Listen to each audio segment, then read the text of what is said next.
Hello. I'm Melissa. My story starts on a late August weekend, beautiful day. We were going to take a hike as a family. So I went over to the computer to look up some trails, maybe find something we hadn't done before.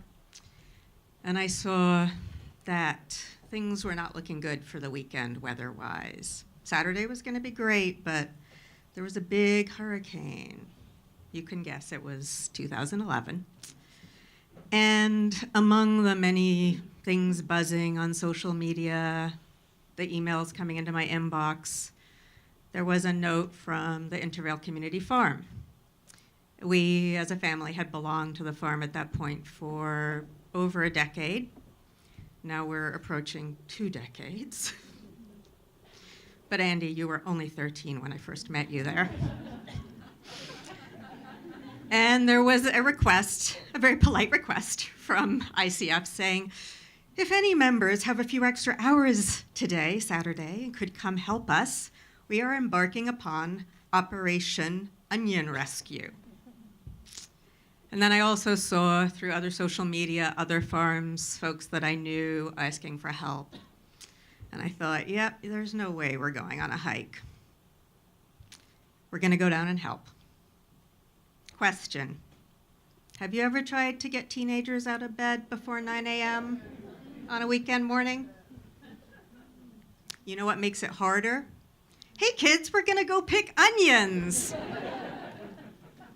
But we did manage to extricate our 2 sons, teenagers at the time, young teenager and middle teenager, and we headed down to the Intervale, where there were a group of, at the time, we arrived probably a dozen or so members, along with farmers, friends, family, helping to pick onions.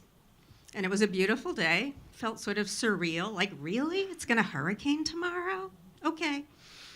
And there was farm-grown, sweet, cold, fresh watermelon and cantaloupe, and the kids were like, this is okay. It's not so bad. As our older son said, at least it wasn't beets. I hate beets.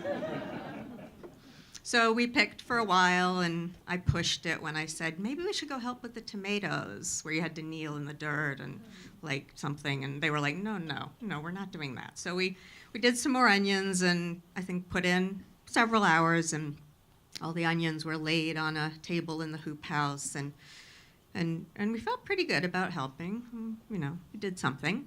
And we came home, and we sort of watched the weather, and the next day it started pouring, more pouring. But the wind wasn't as bad as it had been or expected to be, so we thought, well, maybe they're going to dodge a bullet.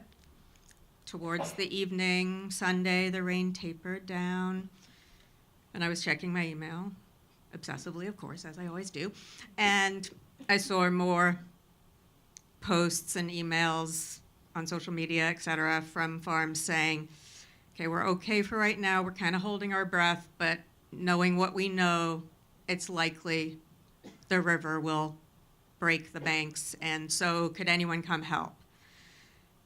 And as we all know, next Monday morning, the river came up with ferocious force from places apparently it had never come up from before, in directions it had never come up. And I remember a photo that Kathy, I think, posted on the Intervale Community Farm Facebook wall of like a tractor with like people hanging off of it, and the tractor is like fleeing ahead of the impending, doom of waters rising, like a biblical flood, which I think it probably felt like when you guys were down there. And of course, we know that it wasn't just the farms that suffered immensely from that flood. There were whole communities, people's homes obviously gone. And in the weeks and days and months following, everyone was sort of trying to deal with the terrible destruction. And the farms, again, were posting and sharing how sad they were about the abruptly interrupted season, which, as Eric mentioned, had started awful that year too with incredible spring flooding. But at the same time, they all were so thankful for the help and the support of the community, the teenagers who had gotten up out of bed to come help save a few onions. And as a parent, when you're raising kids, what you're trying to do is make them into healthy adults, good community members, responsible citizens.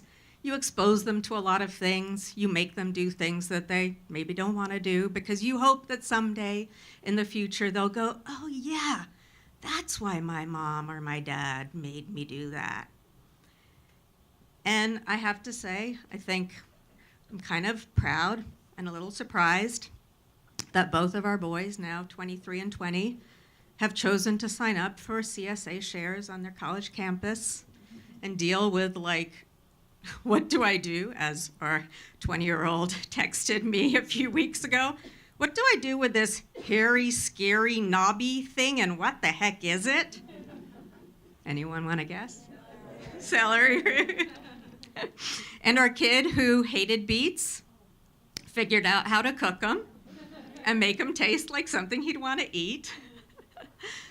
And I remember when they were little and they loved to go and pick strawberries and raspberries and cherry tomatoes. And then I remember when they were like in middle school and they couldn't quite stay at home alone, and I'd bring them and they were like, I don't want to go to pick up. And they'd sit in the car and read whatever they were reading, because that was before iPhones. Oh my gosh, I'm feeling old. But you just never know what's going to take. And it's good to see that they appreciate local farm fresh food and that they're willing to cook it. I think it helps that the parents are willing to pay the bill for the CSA with no questions, but we'll take what we can get. And the thing that I really hope is that they also realize that beautiful late August day that we dragged them out of bed down to pick onions, that we were doing more that day than just saving some onions from a flood.